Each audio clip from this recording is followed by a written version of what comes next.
네, 오늘 국민과 함께하는 민생 토론회는 저는 처음 왔습니다. 그런데 너무 좋습니다. 국가를 운영한다는 것은 대단한 일입니다. 1분 1초가 정말 중요한 시간에 끝까지 앉아서 다 들으시고 국민들에게 좋은 대답을 다 해주신 우리 대통령께 여러분 큰 박수를 다시 한번 보내주시면 대단히 고맙겠습니다.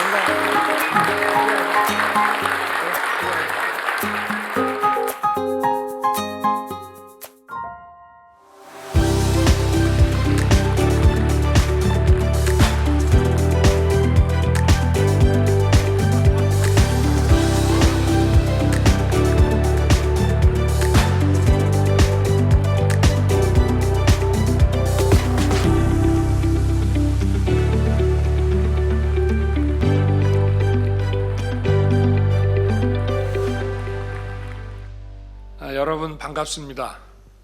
오늘은 대한민국 대표 건강도시 원주에서 어르신들을 모시고 건강하고 행복한 노후를 주제로 22번째 민생 토론회를 하게 됐습니다. 오늘 어르신 여러분을 뵈니 대한민국이 걸어온 위대한 역사를 다시 돌아보게 됩니다.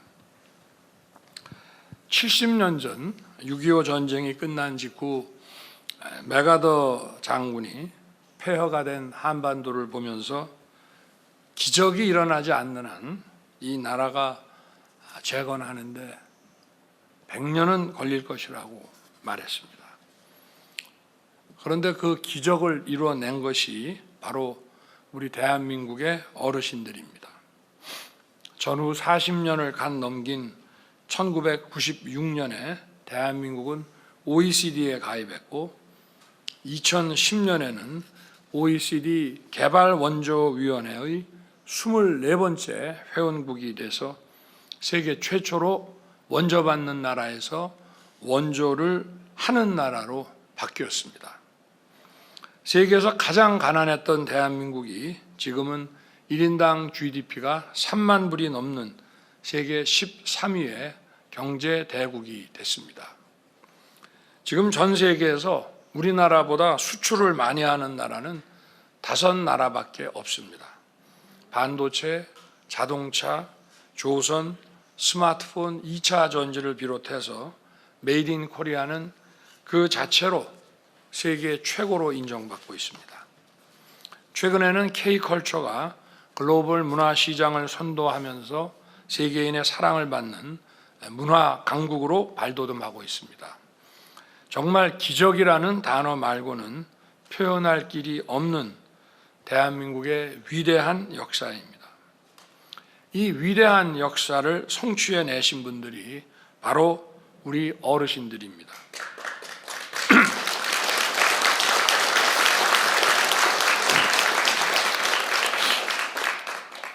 어르신들께서는 젊은 시절 밤낮을 가리지 않고 땀 흘려 노력해서 산업화를 이루어내셨습니다. 밥은 굶어도 자식 교육은 시켜서 오늘날 우리 청년들을 세계 최고의 인재로 길러내셨습니다. 이렇게 일생을 헌신해 오신 어르신들을 편안하게 잘 모시는 것이 정부의 중요한 책임이라고 생각합니다. 그러나 그동안 우리 사회가 어르신들을 모시는 데 있어 소홀하고 부족했던 게 사실입니다. 제가 지난 겨울에 미등록 경로당을 방문했는데 난방도 잘 되지 않는 열악한 시설에 계시는 어르신들 모습에 마음이 많이 아팠습니다.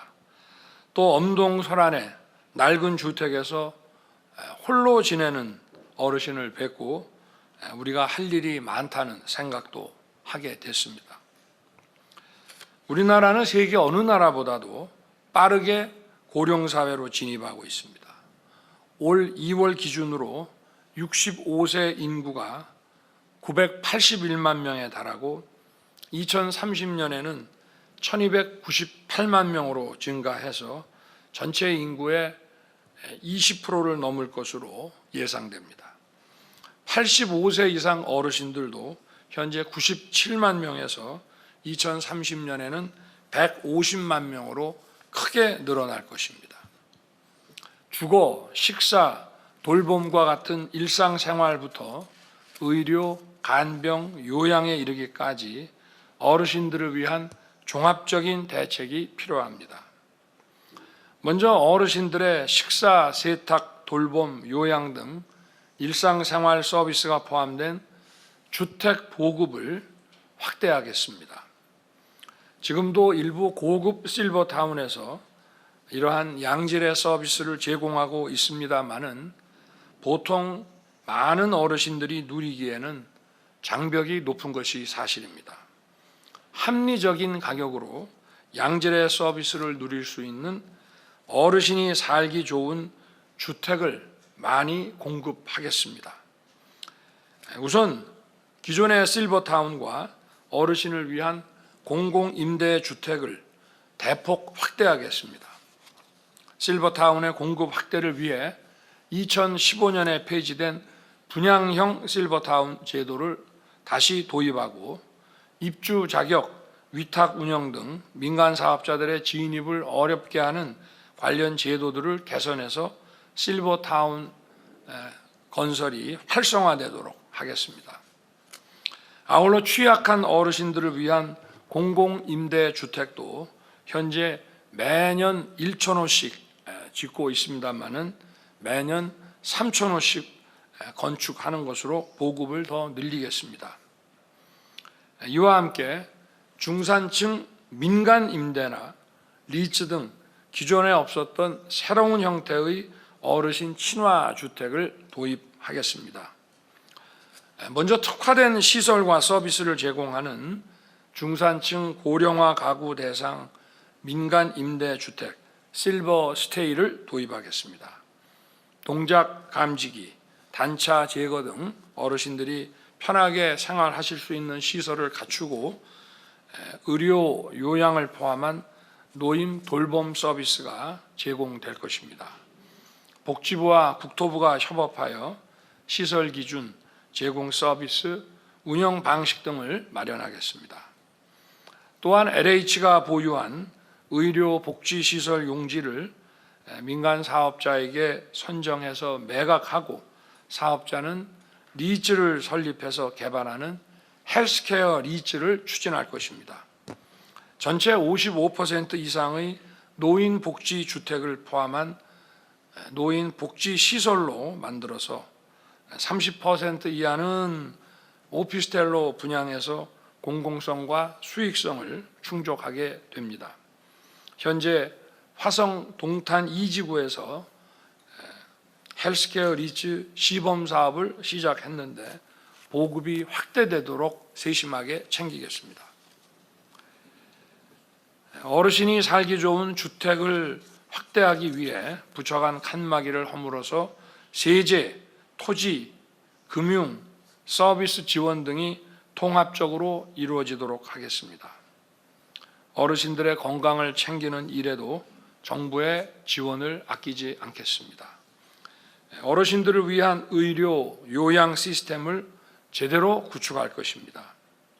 한 조사에서 69%의 어르신들이 거동이 불편해도 시설보다 집에서 생활하기를 희망한다고 응답했습니다.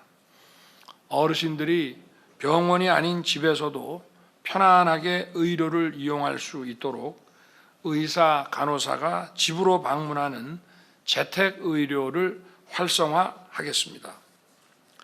이를 위해 장기요양 재택의료센터를 현재 95개소에서 전국에 250개소로 대폭 확대하겠습니다. 또 집에 계신 중증 환자의 방문 진료비 환자 부담을 현재 38,000원에서 절반인 19,000원 수준으로 낮추겠습니다. 이에 더해 거동이 불편한 어르신들께서 이용하는 장기 요양 서비스도 개선하겠습니다. 집에서 우수한 재가 요양 서비스를 받을 수 있도록 지원 수준을 대폭 높여 시설에 가지 않더라도 집에서 계속 머무르실 수 있게 하겠습니다. 또한 9에서 12인 소규모 인원을 하나의 유닛으로 묶어서 개인적인 삶과 공동체 생활이 동시에 이루어지는 새로운 형태의 요양시설인 유닛 케어를 도입할 것입니다. 유닛 케어는 공용 공간과 1, 2인 개인실을 함께 넣어서 어르신들의 사생활을 보호함과 동시에 자율성을 확대할 것입니다. 그리고 요양보호사 1명이 돌보는 이용자 비율을 낮춰서 요양 서비스 질을 높이겠습니다. 저는 대선 때 어르신 간병 부담을 줄일 수 있도록 요양병원 간병비를 지원하겠다고 약속드렸습니다.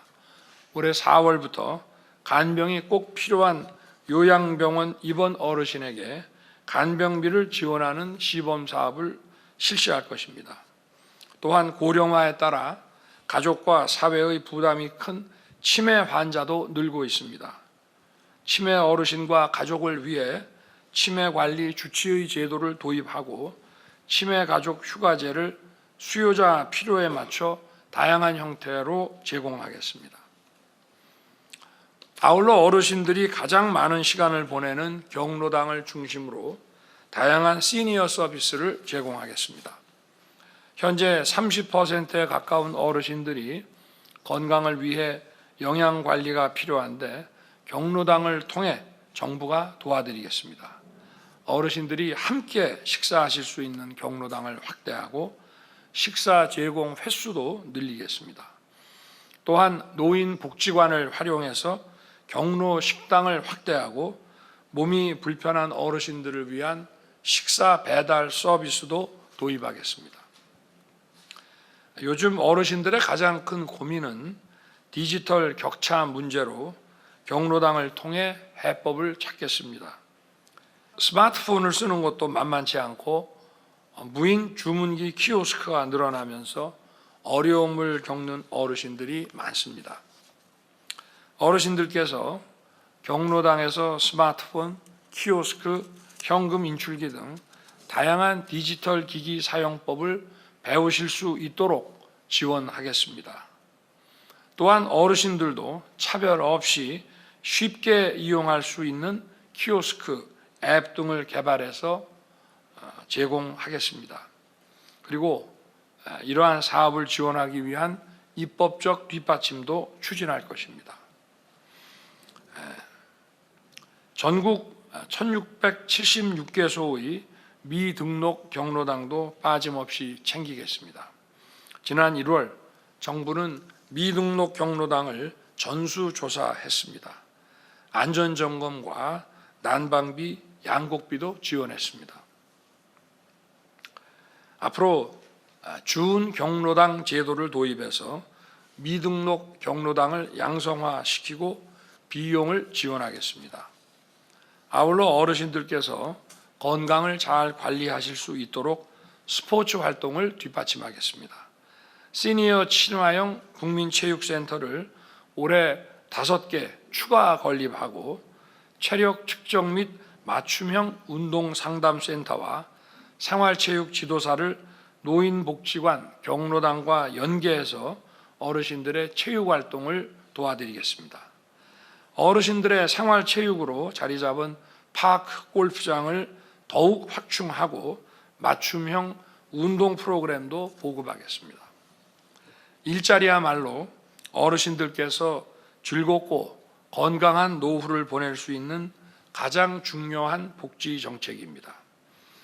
정부는 올해 노인 일자리를 103만 개로 역대 최대로 늘리고 5년 이상 동결되었던 보수 수준도 7% 이상 인상하였습니다. 어르신들께서 이를 통해 보람을 느끼고 소득을 얻으실 수 있도록 할 것입니다. 65세 이상 인구 가운데 10% 이상이 일자리에 참여하실 수 있도록 지원을 확대하겠습니다. 이러한 노력들과 함께 대한민국 대표 건강도시 원주의 도시 경쟁력을 높이는 데 힘을 쏟겠습니다. 이곳 원주는 지난 20년 동안 많은 노력을 기울여 국내 유일의 자생적인 의료기기 혁신 클러스터를 조성했습니다. 원주 의료기기 혁신 클러스터가 의료기기 산업의 글로벌 진출을 이끌고 AI, 빅데이터, 디지털 기술을 활용한 디지털 헬스케어 산업 발전에 중추 역할을 할 수 있도록 정부가 적극 지원할 것입니다. 원주가 보유한 세계 최고 수준의 보건의료 데이터를 기반으로 올해 지정된 강원 보건의료 데이터 글로벌 혁신특구와 연계해서 원주를 첨단 보건의료 산업의 거점으로 대폭 지원하겠습니다.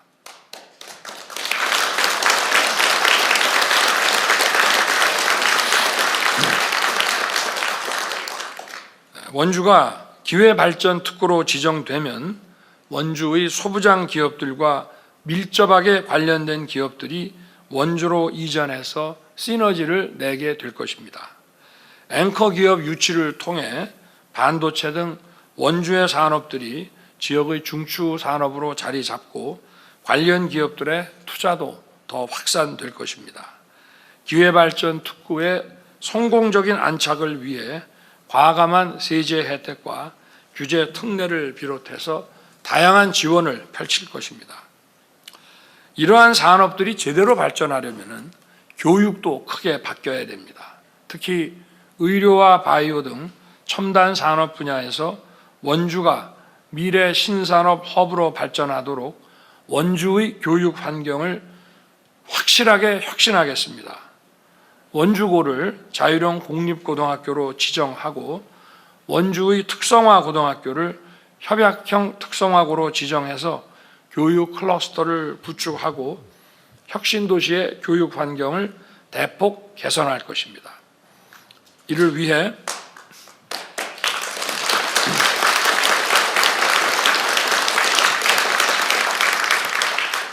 정부는 지난 2월 말 원주를 교육발전특구로 지정했습니다.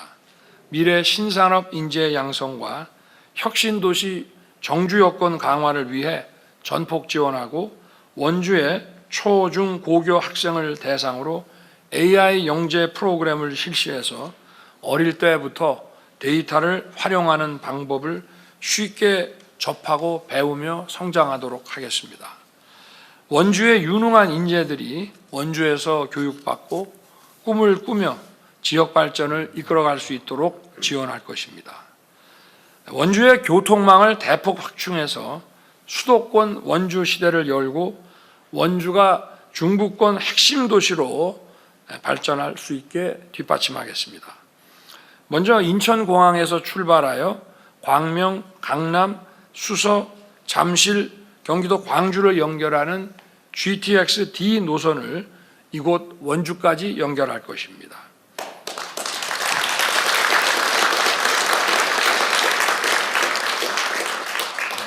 제 임기 내에 법적 절차를 마무리해서 착공 기반을 확실하게 다져 놓겠습니다.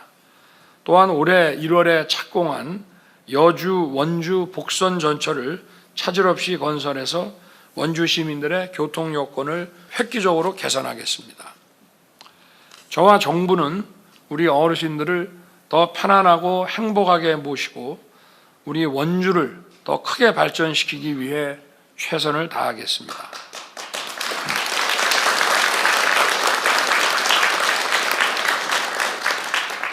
오늘 이 자리에 많은 어르신들과 가족, 전문가분들께서 함께 하셨고 또 원주 시민들께서도 많이 오셨습니다. 어르신 정책과 원주 발전 정책에 대해 좋은 의견을 많이 주시기 바랍니다. 여러분의 말씀을 경청해서 과감하면서도 속도감 있게 정책에 반영하겠습니다. 감사합니다.